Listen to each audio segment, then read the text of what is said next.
जो जितना शाकाहारी रहेगा उतना ही शुद्ध, सात्विक और अहिंसक होगा। इसलिए गाय, इसलिए बैल, इसलिए भैंस। अब भैंस कितनी बड़ी है, लेकिन लोग, छोटा बच्चा भी उसकी रस्सी लेके इधर उधर बांध देता है। शेर को कोई बांध के दिखाए भला? शेर खाता है मांस, मांसाहारी होता है। हाथी इतना बड़ा है, हाथी शेर से बड़ा होता है। अच्छा, मैंने गाय बैल की बात करी तो लोग हंसने लगे, गाय बैल तो, लेकिन हाथी को लोग कैसे बस में कर लेते हैं? चढ़ जाते हैं, पूछ पकड़ के वो हाथी चलता रहता है। जो पाल लेते हैं हाथियों को, हाथी को पालने की घटना बहुत है। शेर को कहाँ पालते हैं लोग? हमारे पुराणों में थोड़ी वर्णन आता है कि शेर को पाला किसी ने। शाकाहारियों को ही पाला है। सेना में कौन रहते थे? घोड़े, हाथी। घोड़ा भी शाकाहारी, घास खाता है, ध्यान रखिए। घोड़े पर घुड़सवारी करते थे राजा लोग, हाथी पर चलते थे। तो शाकाहारियों को पाला है। आज का समय थोड़ा बदल गया है। आजकल मांसाहारी जीव के रूप में हमारे घर में कुत्ता जरूर आ गया है। खासतौर पर शहरों में लोगों ने गाय छोड़ के कुत्ते को पालना चालू कर दिया। अब कुत्ते की कोई भी चीज काम की नहीं है। कुत्ता यदि मल विसर्जन कर दे, अर्थात गंदा कर दे, तो साफ करना पड़ेगा। गाय गोबर कर देगी तो पवित्र है, यज्ञशाला उनकी लिपाई हुई है गोबर से। गाय बैलों का मलमूत्र भी पवित्र है, गौमूत्र पवित्र है, गोबर पवित्र है। कुत्ते का थोड़ी पवित्र है। तो कुत्ता नहीं पालते थे हमारे यहाँ कोई भी, लेकिन आजकल लोग शौक से कुत्ता पाल लेंगे, लेकिन गाय नहीं पालेंगे। और आप लोगों के गांव में भी मैंने एक बड़ी भयंकर घटना देखी है भाई। सुधार कर लेना, अच्छा लगे तो, नहीं लगे तो क्षमा करना। मैं जिस दिन शोभा यात्रा थी, कलश यात्रा, मैंने गांव में भ्रमण किया, लेकिन मैंने देखा कि गांव में प्रायः अधिकतर, गिने चुने नहीं कह सकता, अधिकतर घरों से देसी गाय गायब हो चुकी है।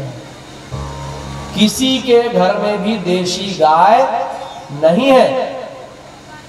विदेशी हॉलिस्टियन भी नहीं दिखी, यहाँ तो जर्सी टाइप की गायें ज्यादा दिखी हैं मुझे, जिनका दूध हमको लगता है कि पुष्टि कारक है, लेकिन वो रोग कारक होता है, उससे कैंसर के तत्व पाए गए हैं उसमें। विदेशियों ने भी उसको पालना बंद कर दिया और हमारे भारत से देसी गाय ले गए हैं। देसी गायों में बहुत अच्छी अच्छी नस्लें आती हैं, उनको पालिए। दूध का शौक है तो विदेशी गाय मत पालिए। विदेशी गाय और देसी गाय के अंतर समझ में आता है कि नहीं? देसी गाय के अंदर डिल होती है, कंधा होता है, और विदेशी गाय फ्लैट होती है, ऐसी बिल्कुल सीधी। सींग छोटे होते हैं विदेशी गायों के, देसी गायों में सींग बड़े होते हैं। देखिएगा कभी अंतर नहीं आए तो बड़े बुजुर्गों से पूछिएगा। घर में देसी गाय रखिए। देसी गाय जिस घर में रहती है उस घर के सारे कष्ट और दुखों का हरण कर लेती है। आप लोग गांव में रहते हैं, यहाँ पे आपको भूसा भी सस्ता मिल जाता है, चारा भी सस्ता मिल जाता है। मैं शहर में रहता हूँ, इंदौर में, मेरे पास में जमीन भी नहीं है वहां पर ज्यादा, लेकिन मेरे पास वहां 10 देसी गायें हैं, जिसमें बछड़े भी हैं। लोग तो बछड़ों को तो रखते ही नहीं है, कटने मरने भेज देते हैं। उसमें मेरे पास बछड़े भी हैं, और जिसमें कि मुझे भूसा 700 रुपए कुंटल मिलता है, जिसमें हर महीने मुझे 10-12 हजार रुपए का भूसा खरीदना होता है। केवल भूसा, उनकी खली चपड़ अलग। उसमें से 1 या 2 गाय ही दूध देती है, बाकी वह गाय हैं जिनको लोगों ने अपने घर से निकाल दिया है, देसी गायों को। उनकी सेवा मैं सुबह शाम करता हूँ स्वयं। जब मैं रहता हूँ, मैं नहीं रहता तो मेरे छोटे भाई या पिताजी करते हैं। जब मैं घर में रहता हूँ तो मैं करता हूँ 2-2 घंटे सुबह शाम सेवा। क्योंकि भगवान विष्णु जी ने जितने भी अवतार लिए उसमें कभी गौ सेवा नहीं कर पाए।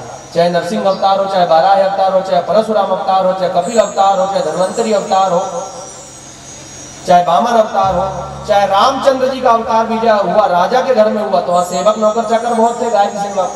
इस कारण भगवान ने गोपाल का अवतार लिया है। पूर्ण अवतार कृष्ण को कहा गया क्योंकि भगवान राम जी ने जो छोड़ दिया था कृष्ण ने उसे पूरा किया।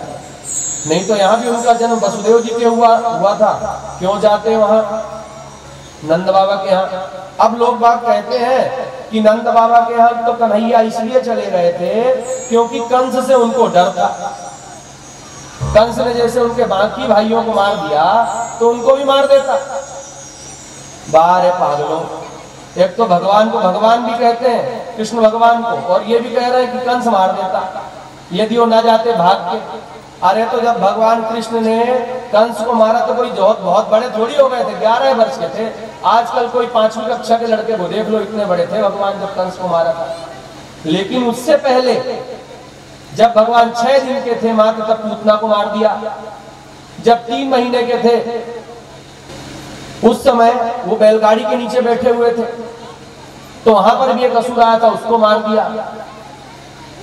फिर जब भगवान लगभग 6 महीने के हुए थे, तो उस समय एक भ्रमर आया घूमता हुआ हवा का रूप धारण करके, उसको मार दिया। फिर बकासुर को मार दिया, फिर अघासुर को मार दिया। तो भगवान तो सबको मारते गए। सबसे पहले सक्टासुर को मारा था, जो बैलगाड़ी में बैठा था उसका नाम सक्टासुर है, सकट भंजन लीला। तो भगवान तो शुरू से ही मारते गए थे, तो उनको राक्षसों से कोई भय नहीं था। जो कालों को भी खा ले उसको क्या भय रहेगा राक्षसों से।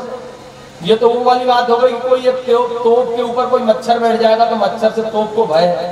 अरे तोप को कभी मच्छर से भय होता है? गोला बारूद चलेगा तो मच्छर ऐसे ही मर जाएगा।